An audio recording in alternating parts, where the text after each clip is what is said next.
لله رب العالمين. بسم الله والسلام على سيدنا المرسلين. الحمد لله رب العالمين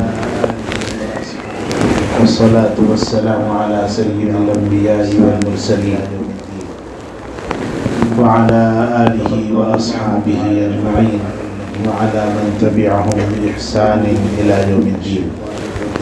أما بعد، فقد قال الله تعالى في القرآن المجيد: أعوذ بالله من الشيطان الرجيم، بسم الله الرحمن الرحيم.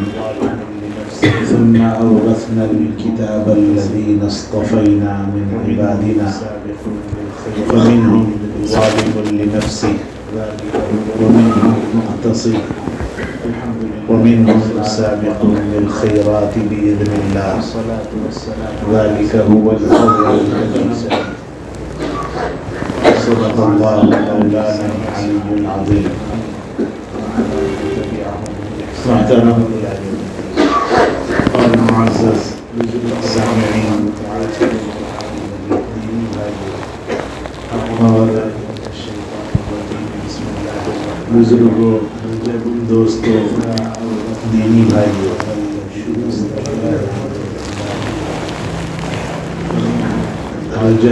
رجب کا مہینہ شروع ہو چکا ہے اور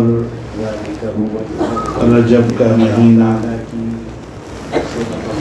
اس بات کا پیغام لے کر آتا ہے کہ اللہ تعالیٰ کی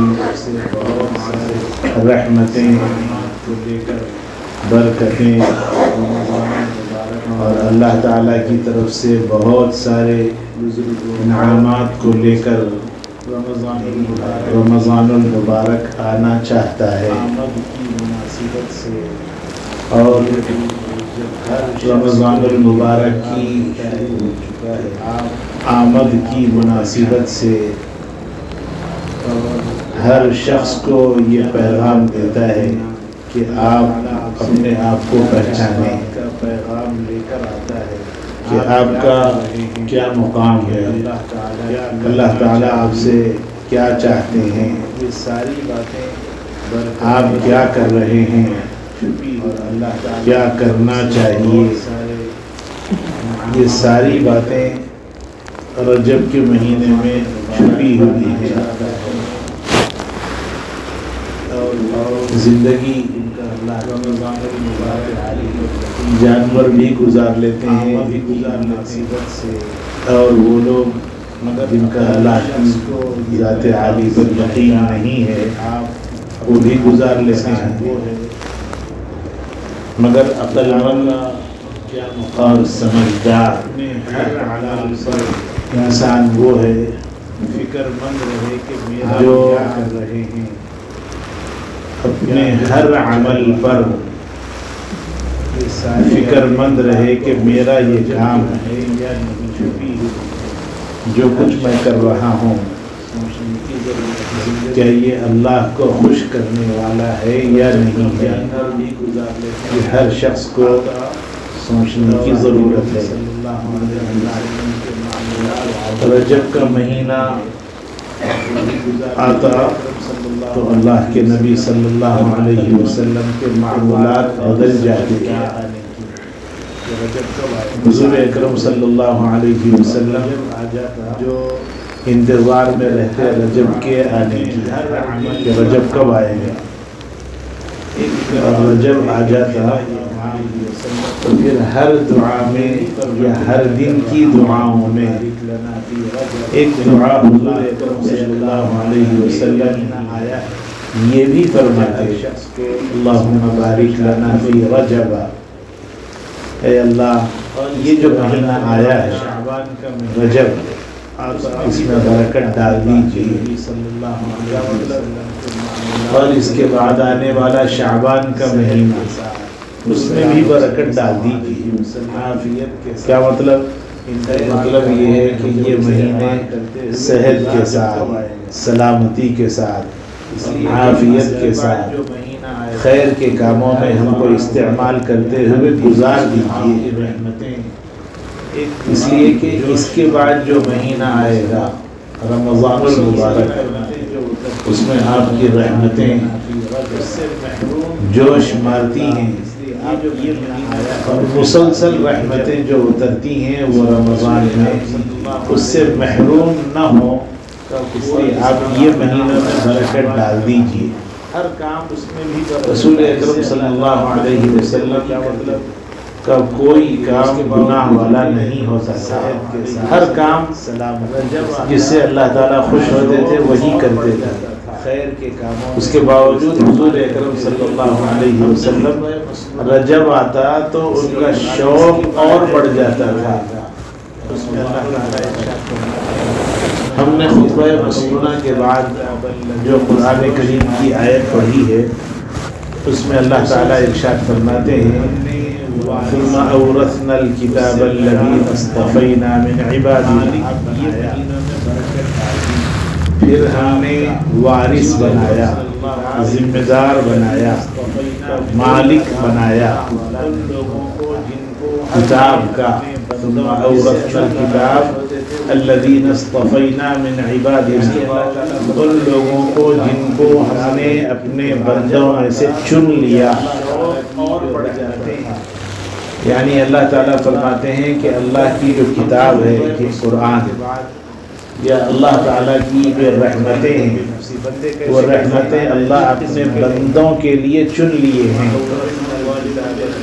اور وَمِنْهُمْ ظَالِمٌ لِنَفْسِهِ، بندے کیسے کیسے ہیں؟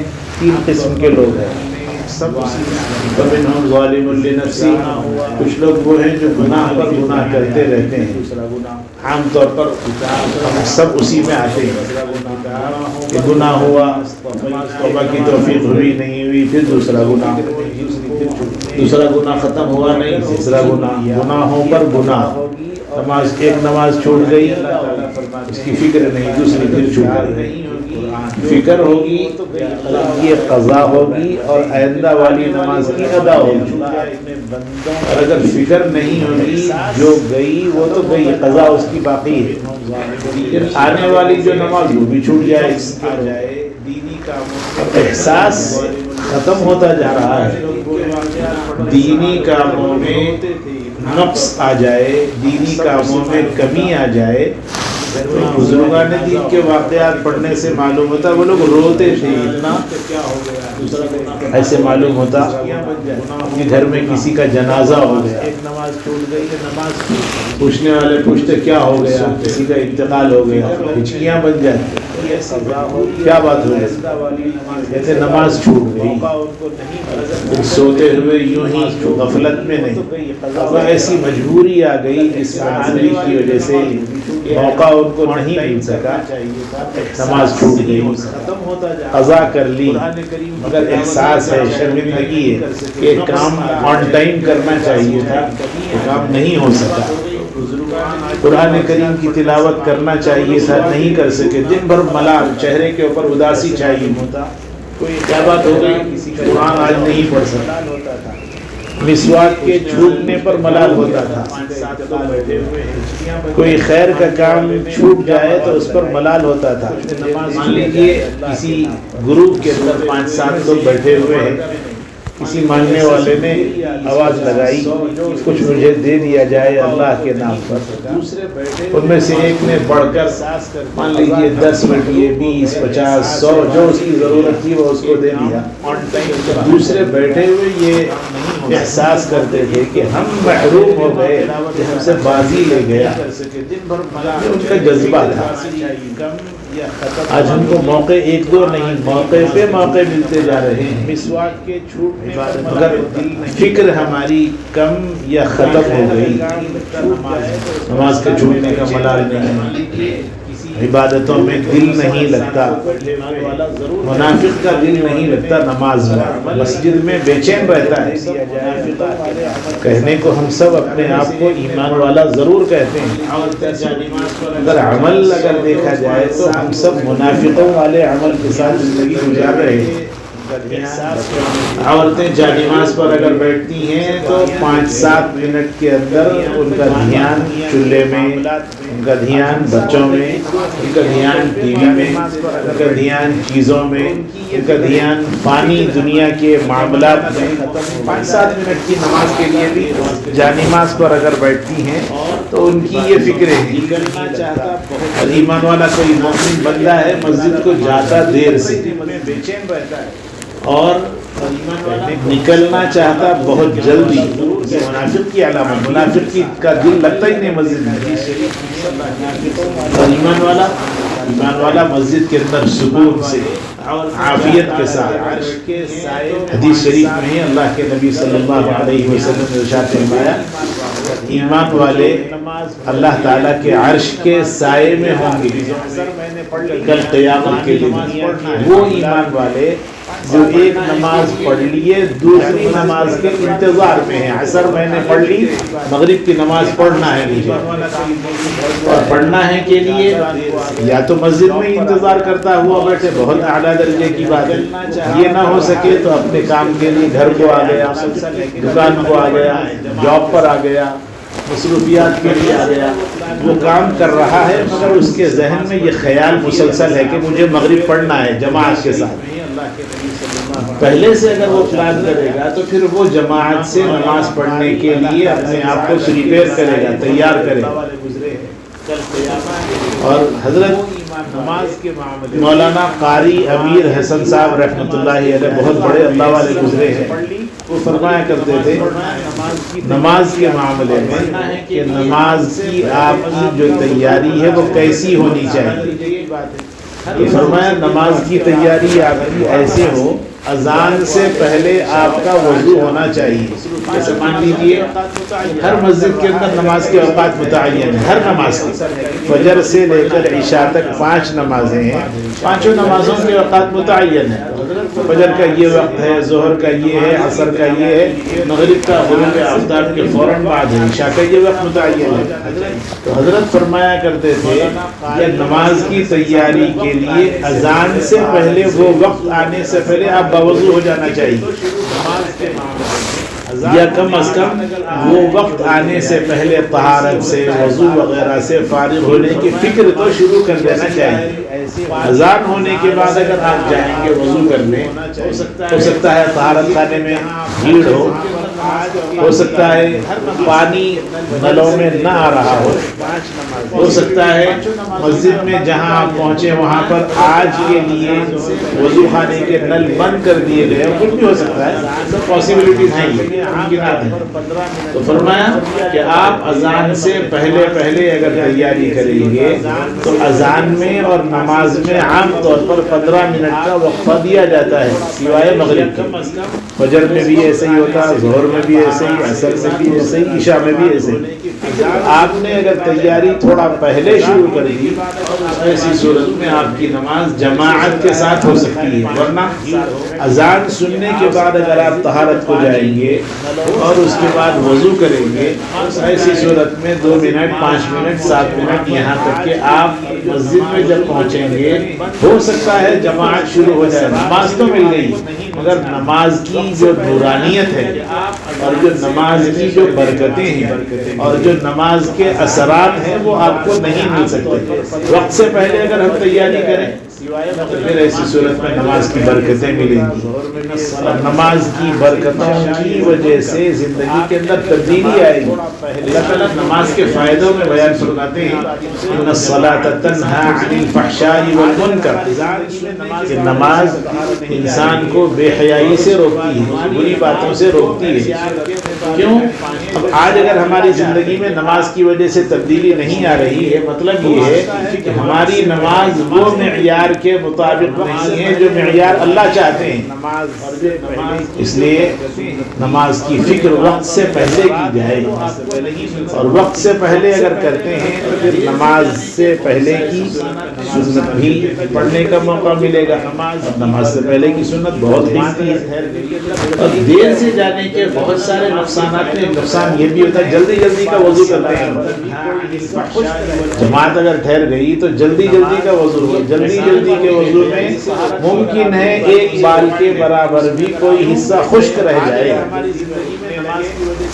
یہ پریکٹیکل باتیں ہیں. جیسے طہارت کو اگر آپ گئے جلدی ہے جماعت ٹھہر گئی اسی میں اگر آپ بیٹھ گئے اور اس کے بعد جلدی میں اٹھنے لگے ایک آدھ قطرہ پیشاب کا پینٹ پر لگ گیا یا پائجامے پر لگ گیا یا جسم کے کسی حصے پر تو آپ نماز پڑھنے کے قابل نہیں رہے. لہٰذا تھوڑا پہلے چلے جائیں.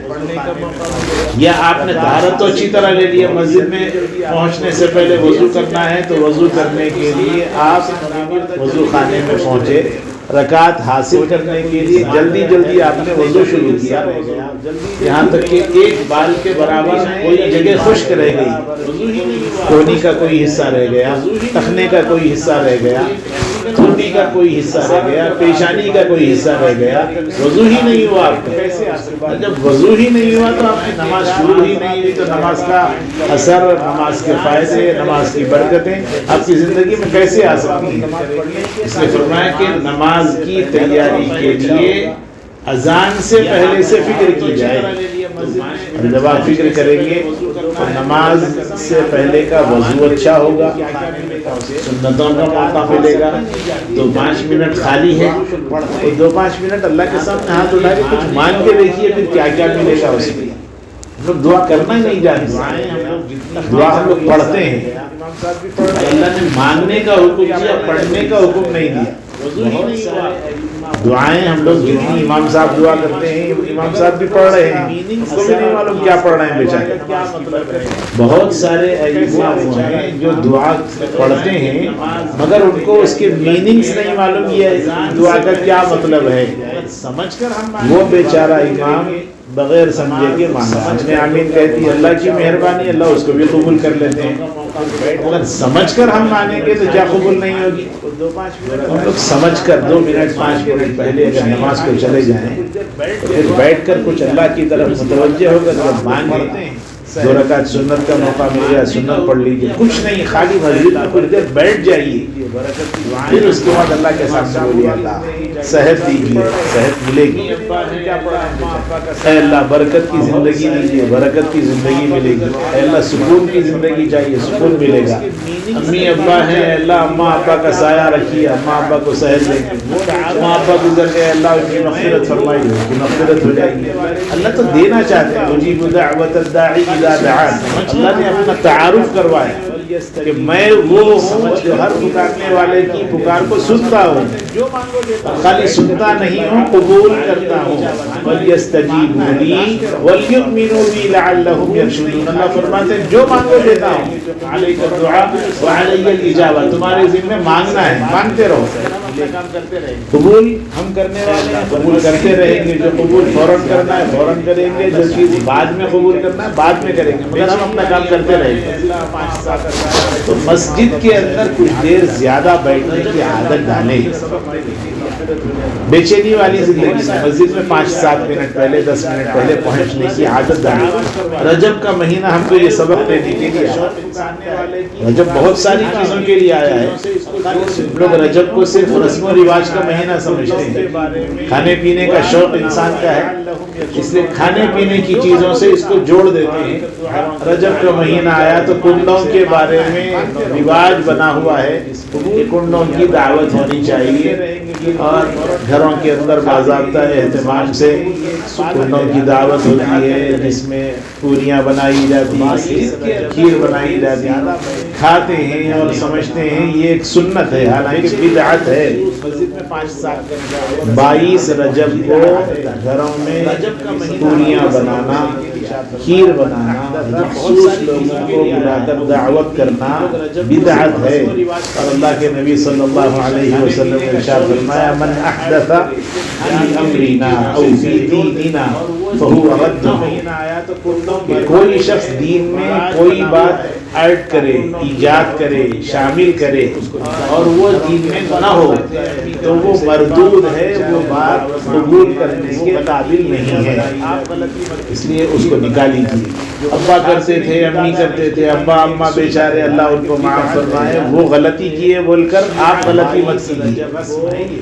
جو غلطی کسی نے کی، دادا نے کی، نانا نے کی، یاد رکھیں یہ شیعہ لوگوں کی رسم ہے، یہ رجب کی 22 کو کنڈے کرنا یہ شیعہ لوگوں کا عمل ہے۔ ہم لوگ سنی ہیں، اللہ کے نبی صلی اللہ علیہ وسلم پر دم بھرنے والے، حضور اکرم صلی اللہ علیہ وسلم سے سچی عقیدت اور محبت رکھنے والے سنی ہیں، لہذا نہ کیجیے اپنے گھر میں، نہ کوئی بلائے تو ان کے پاس جائیے۔ بعض لوگ کہتے ہیں ہم تو نہیں کر رہے مصاحب، بلائے تو ان کے پاس چلے جانا، دعوت کیسا چھوڑنا، دعوت کیسے چھوڑنے کی جو بات ہے۔ بعض دعوتیں ایسی ہیں جس سے ایمان پر یا عقیدے پر یا اعمال پر اثر پڑتا ہو، اس میں ضرور بھی ضرور بچنا چاہیے، ہرگز نہیں جانا چاہیے۔ ایک غیر مسلم گنیش کے عنوان سے دعوت دیتا، دعوت سمجھ کے چلے جاتے اور یہ نہیں جاتے،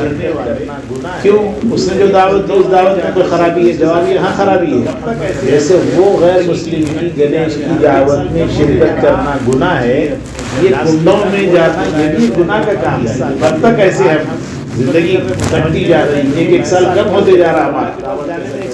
لاسٹ ایئر 2021 میں اگر ہم 30 سال کے تھے تو آج ہم سمجھنے کو کہتے ہیں 31 سال کے ہو گئے، مگر اللہ کے پاس جانے میں 1 سال ہمارا کم ہو گیا۔ عمر ہماری گھٹتی جا رہی ہے مگر احساس ہمارا ختم ہو گیا۔ اللہ کے نبی صلی اللہ علیہ وسلم ہوں یا صحابہ ہوں یا تابعین تبع تابعین اولیاء اللہ ہوں، ان سب نے دین پھیلانے کی فکریں کی ہیں۔ ہم سب کو چاہیے دین پھیلانے کے لیے خود عمل پہلے کریں۔ میری زندگی میں دین کیسے آئے، اللہ کو میں کیسے خوش کرنے والا ہو جاؤں، اس کی سب کو فکر کرنے کی ضرورت ہے۔ رجب کا جو مہینہ آیا ہے یہ مہینہ ہم کو انکریج کرنے کے لیے آیا، ہم کو احساس دلانے کے لیے آیا، ترغیب دلانے کے لیے آیا کہ اپنے آپ کو تیار کیجیے، اعمال کے معاملے میں سبقت لے جائیے، دوسروں سے بازی لے جائیے، ایسا کام کیجیے جس کام کی وجہ سے اللہ تعالیٰ خوش ہو جائیں۔ نمازوں کے معاملے میں پابندی ہو، قرآن کریم کی تلاوت کی عادت ڈالیں، تھوڑا تھوڑا صحیح پڑھیں۔ جتنی زندگی گزر گئی غفلت میں کٹ گئی، بہت تھوڑی تھوڑی زندگی سب کی بچی ہوئی، اس کا وقت کب آ جائے نہیں معلوم۔ وقت کے آنے سے پہلے پہلے غفلت سے نکلنا چاہیے۔ غافل کی کوئی مدد نہیں کرتا، کوئی غافل ہے اس کی کوئی مدد نہیں کرتا۔ حاضر جو ہے جو فکر مند ہے اس کی مدد دنیا والے بھی کرتے ہیں، اللہ تعالیٰ بھی مدد فرماتے ہیں۔ اس لیے غفلت سے اپنے آپ کو نکالیں، روزانہ عبادت میں اپنے آپ کو لگائیں۔ عورتیں بھی اس بات کا عہد کریں کہ دین سب کی زندگی میں آئے، نمازیں وقت پر پڑھنے کی عادت ڈالیں، جتنی دیر مصلی پر بیٹھ جائیں، جانماز پر بیٹھ جائیں، اتنی دیر خوب اللہ کی طرف متوجہ ہو جائیں۔ جو کچھ مانگنا ہے اللہ سے مانگیں، دینے والی ذات اللہ کی ہے۔ اسباب کے اوپر نگاہ نہ ڈالیں مگر اسباب اختیار کیجیے۔ سورسز، بیمار ہو گئے ڈاکٹر کے پاس ضرور جائیے، کوئی دعا پڑھنے والے ہیں ان کے پاس، دعا پڑھنے والوں کے پاس بھی جائیے، مگر یقین اللہ پر رکھیے، ڈاکٹر پر یا دعا پڑھنے والے پر نہ رکھیے۔ اپنے لیے جیسے بہتر سوچتے ہیں ایسے ہی دوسروں کے لیے بھی بہتر سوچنے کی فکر کریں۔ گھر کے سارے لوگوں کی اچھائی کی فکر کریں۔ اپنی بیٹی کی اگر اچھائی سوچتے ہیں اپنی بہو کا بھی اچھا سوچیں۔ بیٹا اگر ہمارے پاس سے نکل کر بہو کے ساتھ کسی اور مکان میں رہتا ہے اس بیٹے کو یا اس بہو کو کوسے نہیں، جہاں ہیں خوش رہنے دیں۔ بیٹے اور بہو کی زندگی میں اتنا آپ کا یا آپ کی بیٹی کا انوالومنٹ ہو جائے کہ وہ لوگ محبت سے رہ نہ سکے، ایسی زندگی اچھی نہیں ہے، زندگی کبھی ختم ہونے والی ہے۔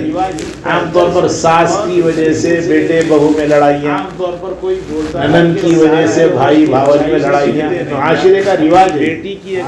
اور اس سلسلے میں عام طور پر کوئی بولتا نہیں، اور بولتا ہے تو اس کو توجہ سے سنتے نہیں۔ یاد رکھیں، آج آپ کا سکہ چل رہا ہے، کل سکہ بدلنے والا ہے۔ خدا نخواستہ ایسا نہ ہو جائے کہ آپ نے کوئی غلط کام کیا اور اس کی سزا آپ کو یا آپ کے بچوں کو نہ مل جائے۔ اس لیے بیٹے بہو کی زندگی میں شامل زیادہ نہ ہو، جیسے ہیں الحمدللہ خوش رہنے دیں ان کی۔ بیٹی کے بارے میں جیسے فکر کرتے ہیں خوش رکھنے کی، ایسے ہی اپنی بہو کے بارے میں بھی صاف اچھی نیت رکھیں۔ تربیت کی بات اگر ہے تو تربیت اپنے نواسوں کی، اپنے پوتروں کی، اپنی نواسیوں کی، اپنی پوتریوں کی، سب کی فکر نانا نانی دادا دادی کے اوپر لازم ہے۔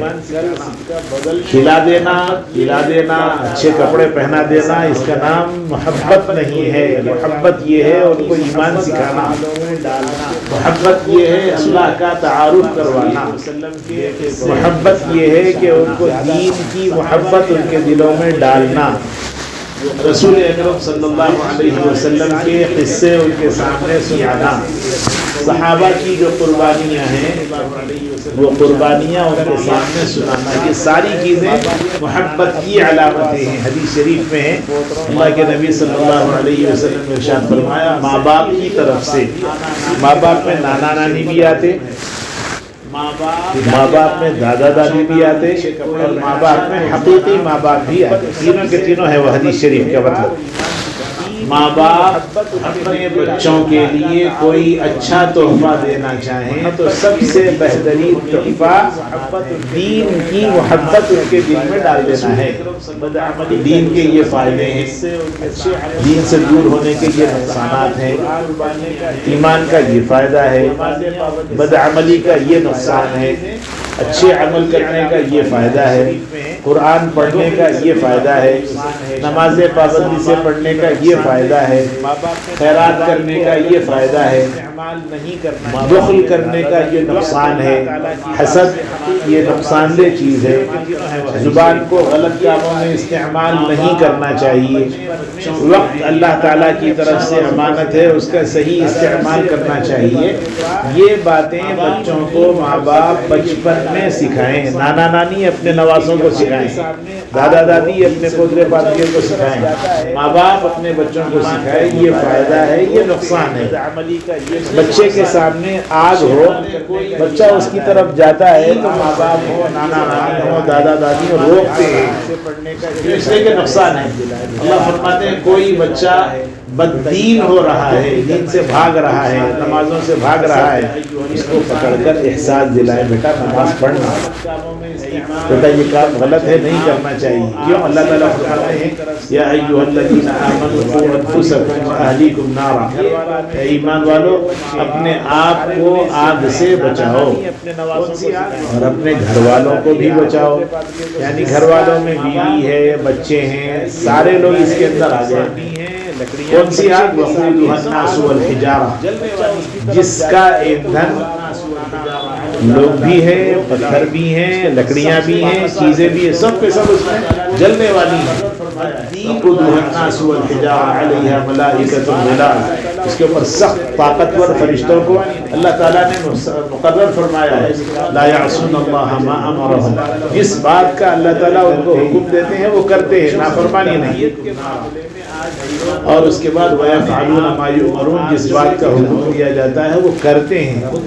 بچوں کی تربیت کے معاملے میں آج ہم لوگ کوتاہ ہیں، بچوں کی فکر ہم لوگ نہیں کرتے، خود نماز نہیں پڑھتے، بچوں کی نماز کی فکر نہیں کرتے، سختی نہیں۔ حدیث میں ہے اللہ کے نبی صلی اللہ علیہ وسلم نے ارشاد فرمایا بچہ 7 سال کا ہو جائے نماز کے لیے بولو، اس کو نماز کی تلقین کرو، نماز کے فائدے بتاؤ، نماز پڑھنا چاہیے بولو۔ 10 سال کا ہو گیا نماز چھوٹ گئی، پوچھتے رہنا پڑتا ہے. ایسا نہیں کہ خالی نماز پڑھو بول دیے تو ہو گیا نا. ماں ہے تو اپنی بیٹی سے پوچھے بیٹے نماز پڑھ لیے کیا. بچوں سے بھی پوچھتے رہے نماز پڑھے کیا. بچہ بولا ہاں مسجد میں پڑھا. کبھی پوچھ لینا کون سا سورہ پڑھے. بچہ پڑھ کے اگر آیا تو کچھ تو بھی بولتا ہے. ایک مرتبہ نہیں بولا, 2 مرتبہ نہیں بولا, 10 مرتبہ نہیں بولا, مگر آہستہ آہستہ جب نماز کا عادی بن جاتا تو کچھ آیتوں سے مناسبت ہو جاتی. یا یہ پوچھے تمہارے بازو کون تھے. اس سے ماں باپ کی فکر معلوم ہوتی ہے. بچہ بولا نہیں پڑھا, جلدی سے وضو کرو یا میرے سامنے پڑھو. ماں باپ کی یہ ذمہ داری ہے. 10 سال کا ہو گیا نہیں پڑھتا, ایک وقت تک کھانا بند کیجیے. نماز نہ پڑھنے کی وجہ سے کھانا بند کیجیے. ایک ہلکی پھلکی اس کو مار کی ضرورت ہے, چپٹ اس کو لگا دیا آپ نے. اللہ کے نبی صلی اللہ علیہ وسلم نے ارشاد فرمایا 10 سال کا ہو گیا اور نماز نہیں پڑھتا تو اس کو مار بھی سکتے ہیں, مارنا چاہیے. اتنی سختی سے نہیں مارنا کہ بچہ دین سے بیزار ہو جائے, اور اتنا آزاد نہ چھوڑا جائے کہ بچہ نماز کا بالکل غافل ہو جائے. فکر اتنی ہو کہ آپ نماز کو خود جائیں, خود پڑھیں, اپنے ساتھ بچوں کو نماز کے لیے لیتے جائیں. یہ ساری باتیں دین سیکھنے کی ہیں. 10 سال کا ہو اور ظاہر ہے مہینے میں ایک مرتبہ آدھا گھنٹہ 1 گھنٹے کے لیے کچھ دینی بات اگر ہم سنتے ہیں تو دین پورا نہیں آتا. دین کی محبت تو آ سکتی ہے, باقی دین سیکھنے کے لیے فکر کرنا چاہیے اور گھر کا ماحول بھی دینی بنانے کی فکر کرنا چاہیے. دیکھیے یہودی ہیں اپنے گھروں میں یہودی ماحول قائم کرتے ہیں, ہندو ہیں اپنے گھروں میں ہندو والا ماحول قائم کرتے ہیں. مسلمان ایسا بیوقوف ہے کہ اپنے گھر میں یہودیوں والا ماحول قائم کرتے ہیں. کسی مذہب والوں کو آپ دیکھ لیجیے, ہر کوئی اپنے گھر کے اندر اپنے مذہب کو فالو کرتے ہیں. مسلمان ہیں کہ اپنے مذہب کو فالو کم کرتے ہیں, دوسروں کے مذہب. پتنگ کی بات آئے تو مسلمانوں کے بچے پتنگ اڑاتے ہیں. پٹاخوں کی عید آتی ہے مسلمانوں کے بچے پٹاخے. اور کوئی ہولی کھیلنے کی بات آئی, ہولی میں مسلمان ہے. تو یہ مسلمان کی نادانی ہے, بیوقوف ہے, اپنے آپ کو پہچانا ہی نہیں. اس لیے میں نے شروع میں کہا اپنے آپ کو پہچان کروانے کا مہینہ ہے کہ آپ کون ہیں, آپ کا مقام کیا ہے, آپ کی حیثیت کیا ہے, آپ کی ویلیو کیا ہے, وہ پہچاننے کی ضرورت ہے. افسوس یہ ہے کہ مسلمان ساری چیزیں پہچانتا ہے, یہ بات نہیں سمجھنا چاہتا. ہولی کے اندر ہمارے بچے ہی ہولی کھیلتے ہیں اور ماں باپ ہیں کہ بچے ہیں بول صاحب, کوئی چیز کے معاملے میں صاحب بچے ہیں جی بچے ہیں, تو بچوں کو ہی روکا جائے. اگر بچوں کو بچپن میں روکا جائے تو یہ بچے بڑے ہو کر صحیح رہیں گے, اور اگر بچوں کو بچپن میں نہیں روکے تو ان بچوں کا ان بچیوں کا کوئی بھروسہ نہیں. خدا نخواستہ مرتد ہو جائیں, ہو سکتا ہے کسی اور دین میں چلے جائیں. یہ سب بچپن کی فکریں نہ کرنے کا نقصان نہیں ہے. اگر بچپن میں بیٹی کی اور بیٹے کی اگر صحیح تربیت کی جاتی تو پھر یہ بچے دین پر قائم رہتے. اللہ کے نبی صلی اللہ علیہ وسلم نے ارشاد فرمایا کہ پیدا ہوتے وقت میں کوئی بھی ہو, کسی غیر مسلم کے گھر میں بھی پیدا ہونے والا بچہ مذہب اسلام پہ پیدا ہوتا, مجوسی ہیں مجوسی بناتے, اور اس کے بعد اس کے ماں باپ ہندو ہیں تو ہندو بنا دیتے اس کو, نصرانی ہیں نصرانی بنا دیتے, مجوسی ہیں مجوسی بنا دیتے, اور کوئی مذہب کے ماننے والے تو مذہب کے بنا دیتے. مسلمانوں کا بچہ نام اس کا رکھا عبداللہ, مگر تربیت کی اس کی یوں ہی چھوڑ کر غیر مسلموں کی بناتے ہیں. نام رکھا عائشہ اور اس کی تربیت کچھ نہیں کی, یوں ہی چھوڑ دیا. نتیجہ یہ نکلا سال میں ایک مرتبہ برتھ ڈے مناتے ہیں. برتھ ڈے ہمارا مسلمانوں کا عمل ہے, یہ برتھ ڈے تو یہ غیر مسلموں والا عمل ہے. حضرت عیسیٰ علیہ السلام کے نام سے کرسمس مناتے ہیں, اس میں ان کی پیدائش مناتے ہیں, ایک طرح کا برتھ ڈے ہی مناتے ہیں. مسلمان ہیں ہم لوگ, اپنے بچوں کی اور محبت میں نواسے کی نواسا ہے. نانا نانی زیادہ ہی خراب کرتے ہیں اپنے نوازوں کو, اور اس کا اثر یہ پڑتا کہ بچے اپنے ماں باپ سے قریب کم ہوتے, نانا نانی سے زیادہ قریب ہوتے. اس لیے کہ ننیال میں برتھ ڈے منایا جاتا, ننیال میں اور کچھ سارے رسم و رواج اس کے کیے جاتے, یہاں تک کہ بچے کی تربیت ہی ختم ہو جاتی. باپ سختی کرتا ہے, بچہ نانا کے پاس جانا چاہتا ہے. کیوں؟ اس لیے کہ وہاں پہ آزادی ملتی. اس لیے حکم یہ ہے کہ ننیال میں بھی نانا نانی حضور اکرم صلی اللہ علیہ وسلم جیسے بنے. حضرت حسن حضرت حسین کے نانا تھے حضور. اتنی محبت کرتے تھے اتنی محبت آج کے نانا نانی نہیں کرتے، اس سے کئی گنا زیادہ محبت کرتے تھے. حضور اکرم صلی اللہ علیہ وسلم کے گود میں حضرت حسن نے پیشاب کیا، اس کو برا نہیں مانا حضور نے. جب لوگ بچہ پیشاب کرتا ہے تو برا مانتے ہیں اس میں. حضور صلی اللہ علیہ وسلم سجدے میں جاتے تو پیچھے سے آ کے حضرت حسن پیٹھ پہ بیٹھ جاتے. حضور اکرم صلی اللہ علیہ وسلم سجدہ اتنا لمبا فرماتے جب تک حسن ادھر نہیں جاتے خود سے، جب تک سجدہ کر لیں. اتنی محبت تھی حضور سے.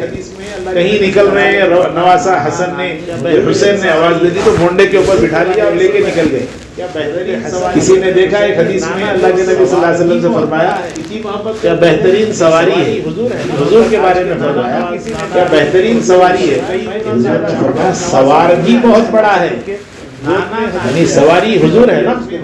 حضور کی کسی نے تعریف کی تو حضور نے فرمایا میں جتنا اچھا ہوں میرا نواسا بھی اتنا اچھا ہے. نانا نانی اپنی تربیت میں حضور جیسے ہو جائیں، ان کو کھلائے اچھا مطلب تربیت اعلیٰ درجے کی. دینی تربیت کے معاملے میں نانا نانی ماموں کا اور خالوں کا بہت بڑا رول ہوتا ہے.